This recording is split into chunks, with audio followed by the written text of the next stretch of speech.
नमस्कार, आप सभी का स्वागत है DHP न्यूज चैनल में। आज है तारीख 23 दिसंबर 2022 दिन शुक्रवार। हिमाचल के आज के मुख्य समाचार आपको बताने वाले हैं। सभी खबरें जानने के लिए वीडियो को अंत तक जरूर देखिए और यदि आप हमारे चैनल पे नए हैं तो चैनल को प्लीज सब्सक्राइब जरूर कीजिए, जिससे कि आपको प्रदेश की हर बड़ी खबर मिलती रहे। चलिए शुरुआत करते हैं और जानते हैं आज के प्रदेश के मुख्य समाचार। हिमाचल के लिए एडवाइजरी जारी, बूस्टर डोज अनिवार्य, RT-PCR से होगी रैंडम सैंपलिंग। चीन, कोरिया, अमेरिका समेत कई देशों में कोरोना के मामले बढ़ने के चलते राज्य सरकार ने हिमाचल प्रदेश में एडवाइजरी जारी कर दी है। अब राज्य में आने वाले सैलानियों, बसों और भीड़भाड़ वाले इलाकों में लोगों की RT-PCR से रैंडम सैंपलिंग होगी। सभी के लिए बूस्टर डोज लगाना अनिवार्य कर दिया है। प्रधान सचिव स्वास्थ्य सुभाशीष पंडा ने गुरुवार को जिला चिकित्सा अधिकारियों और वरिष्ठ चिकित्सा अधीक्षकों के साथ वीडियो कॉन्फ्रेंसिंग कर अस्पतालों में उचित प्रबंध समेत कई निर्देश दिए हैं। संदिग्ध मरीजों के रैपिड टेस्ट के बजाय RT-PCR टेस्ट लेने के लिए कहा है। पब्लिक ट्रांसपोर्ट HRTC के माध्यम से सैलानियों और स्थानीय लोगों के कोरोना सैंपल लेने के निर्देश दिए गए। मेकशिफ्ट अस्पतालों में ऑक्सीजन, बेड, वेंटिलेटर, दवाइयाँ, सैनिटाइजर आदि की व्यवस्था करने के लिए कहा है। हिमाचल प्रदेश में कोरोना को लेकर हालात सामान्य है। रोजाना 4 से 5 मरीज ही संक्रमित मिल रहे हैं। ऐसे में प्रदेश की संक्रमण दर 1% से नीचे आ गई है। वहीं प्रदेश में 19 कोरोना के एक्टिव केस हैं। गुरुवार को कोरोना के 3 नए केस सामने आए, वहीं 4 मरीज ठीक भी हुए। कोरोना के नए मामलों की जीनोम टेस्टिंग हो सकती है। वहीं हिमाचल के पर्यटक स्थलों में क्रिसमस और नव वर्ष पर सैलानियों और लोगों की भीड़ उमड़ती है। स्वास्थ्य विभाग ने इस दिन लोगों से कोविड के नियमों का पालन करने की सलाह दी है। उच्च पर्वतीय भागों में 2 दिन बारिश, बर्फबारी, मैदानी जिलों में शीतलहर, ऊना का पारा 0 तक पहुंचा। हिमाचल प्रदेश में शीतलहर का प्रकोप बढ़ता जा रहा है।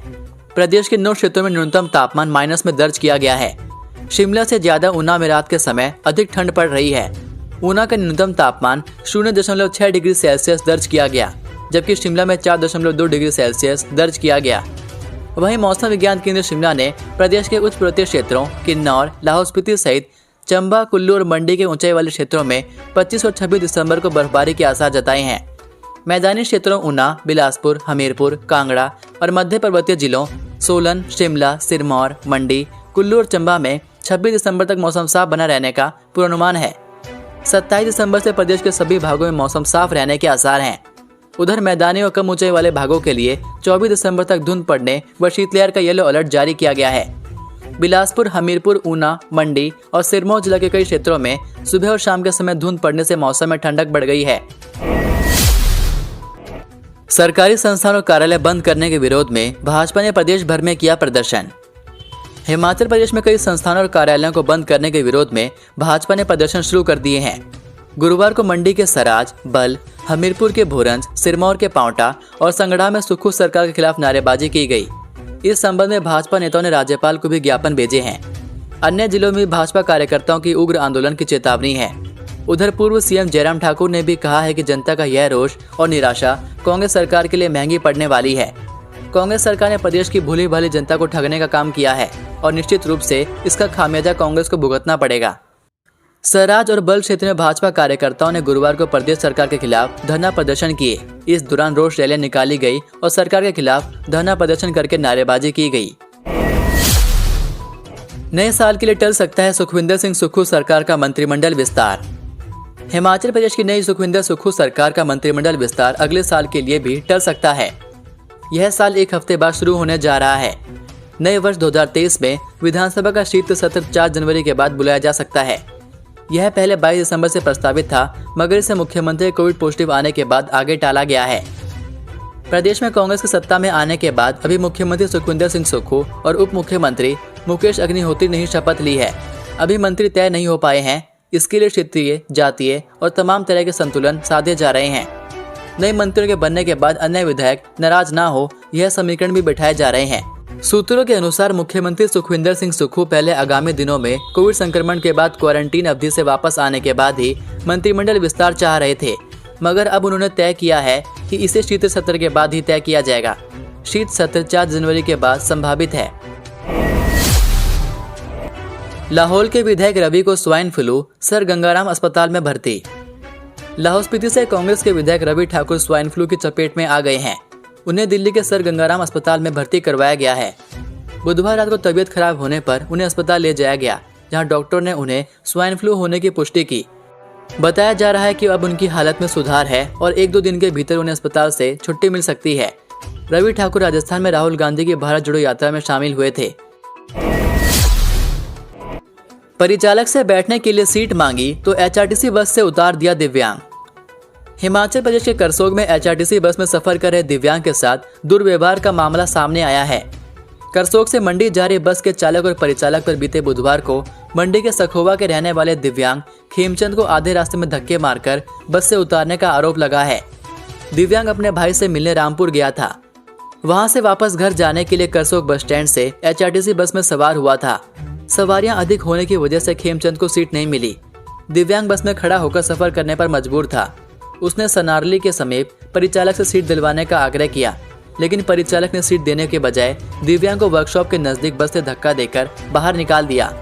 उधर आरएम उमेश ठाकुर ने कहा कि दिव्यांग को बस से बाहर निकालने की शिकायत मिली है। इस पर चालक और परिचालक से 3 दिन में जवाब मांगा गया है। अगर दुर्व्यवहार का आरोप सही साबित हुआ तो चालक और परिचालक के खिलाफ नियमानुसार कार्रवाई की जाएगी। वहीं दिव्यांग को बाद में दूसरी बस में घर भेजा गया। बीडीटीएस की अदानी को चेतावनी, बाहर से ट्रक लाए तो आंदोलन होगा उग्र। एसीसी सीमेंट प्लांट बंद करने के विरोध में ट्रक ऑपरेटरों का आंदोलन गुरुवार को 8वें दिन भी जारी रहा। गुरुवार को ट्रक ऑपरेटरों ने बरमाणा कस्बे में रोष रैली निकाली और करीब 2 घंटे प्लांट के सामने धरना प्रदर्शन किया। बीडीटीएस सदस्यों ने अदानी को चेतावनी दी कि माल ढुलाई के लिए यदि बाहर से ट्रक लाए तो आंदोलन उग्र होगा। ट्रक ऑपरेटरों को संबोधित करते हुए सीपीआई के प्रदेश कार्यकारिणी सदस्य परवेश चंदेल ने कहा कि एसीसी और अंबुजा सीमेंट फैक्ट्री में अचानक ताला लगना एक सोची समझी चाल है। इसका ट्रक ऑपरेटर एकजुट होकर जवाब देंगे। वहीं ट्रक ऑपरेटरों का कहना है कि अगर बाहर से ट्रक लाने की कोशिश की गई तो ट्रक ऑपरेटर उग्र आंदोलन से गुरेज नहीं करेंगे। राजस्थान के भक्तों ने ज्वालामुखी मंदिर भवन में चढ़ाई 108 मीटर लंबी चुनरी। राजस्थान की भक्त मंडली ने वीरवार को शक्तिपीठ ज्वालामुखी मंदिर में 108 मीटर लंबी चुनरी चढ़ाकर ज्वालामुखी मंदिर में सबसे लंबी चुनरी चढ़ाने का कीर्तिमान बनाया है। ऐसा पहली बार हुआ है कि भक्तों ने इतनी लंबी चुनरी माता के दरबार में भेंट की। इसे बनाने के लिए 45 दिन का समय लगा। राजस्थान के कारीगर सुरेश शर्मा की 20 कारीगरों की टीम ने इसे तैयार किया। इस गहरे लाल रंग की गोटेदार 108 मीटर लंबी चुनरी को तैयार करने में 15 से 20 हजार रुपए खर्च हुए। यह भक्त मंडली की ओर से खर्च किए गए। मां ज्वाला के प्रति गूढ़ आस्था के कारण भक्त मंडली ने इसे बनाने का निर्णय लिया। इस चुनरी को ज्वाला दरबार के शयन भवन परिसर के ऊपरी भवन पर सुसज्जित किया गया है। कांग्रेस विधायक बोले, कार्यालय खोलने की जल्दबाजी में पूर्व सरकार ने जरूरतों पर नहीं दिया ध्यान। पूर्व सरकार के कार्यकाल में खोले और अपग्रेड किए गए कार्यालयों के बंद होने पर भाजपा की ओर से लगाए जा रहे आरोपों को लेकर कांग्रेस भी मुखर हो गई है। विधायक विक्रमादित्य सिंह, नीरज नैयर और चंद्रशेखर ने पूर्व मुख्यमंत्री जयराम ठाकुर और अन्य भाजपा नेताओं पर बिना बजट प्रावधान से अपने कार्यकाल के अंत में खोले गए संस्थानों को बंद करने के फैसले पर अनावश्यक हो हल्ला करने का आरोप लगाया। उन्होंने कहा कि पिछली भाजपा सरकार ने अपने कार्यकाल के अंतिम कुछ महीनों में आम विधानसभा चुनाव को ध्यान में रखते हुए राज्य में संस्थान खोलने की घोषणाएं की थी। उन्होंने कहा कि इन सभी संस्थानों को बिना किसी बजटीय प्रावधान के खोला गया। हिमाचल में एचआरटीसी खरीदेगा 350 नई डीजल और 11 वोल्वो बसें। हिमाचल में नई सरकार बनते ही परिवहन बेड़े को मजबूत करने की कवायद शुरू हो गई है। डिप्टी सीएम मुकेश अग्निहोत्री के आदेश के बाद अब हिमाचल पथ परिवहन निगम 350 नई डीजल बसें खरीदेगा। इसके अलावा 11 वोल्वो बसें भी खरीदी जाएंगी। स्मार्ट सिटी शिमला और धर्मशाला के लिए 35 नई इलेक्ट्रिकल बसों की खरीद की जाएगी। वर्तमान में शिमला और धर्मशाला में पहले ही इलेक्ट्रिक बसों की सेवाएं ली जा रही है। बताया जा रहा है कि परिवहन निगम के बेड़े में करीब 1000 एसी बसें हैं, जिनकी शून्य बुक वैल्यू है। इन्हें निगम प्रबंधन चरणबद्ध बदलने की कवायद में जुटा हुआ है। आज का सुविचार, हद से ज्यादा खुशी और हद से ज्यादा गम कभी किसी को मत बताओ, क्योंकि जिंदगी में लोग हद से ज्यादा खुशी पर नजर और हद से ज्यादा गम पर नमक जरूर लगाते हैं।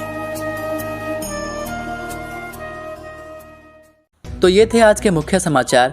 हिमाचल प्रदेश की हर बड़ी खबर जानने के लिए चैनल को सब्सक्राइब जरूर कीजिए, साथ ही बेल के आइकन को भी क्लिक करें, जिससे कि आप तक हर बड़ी खबर समय पर पहुंच सके। मिलता हूं आपसे अगली वीडियो में। नमस्कार।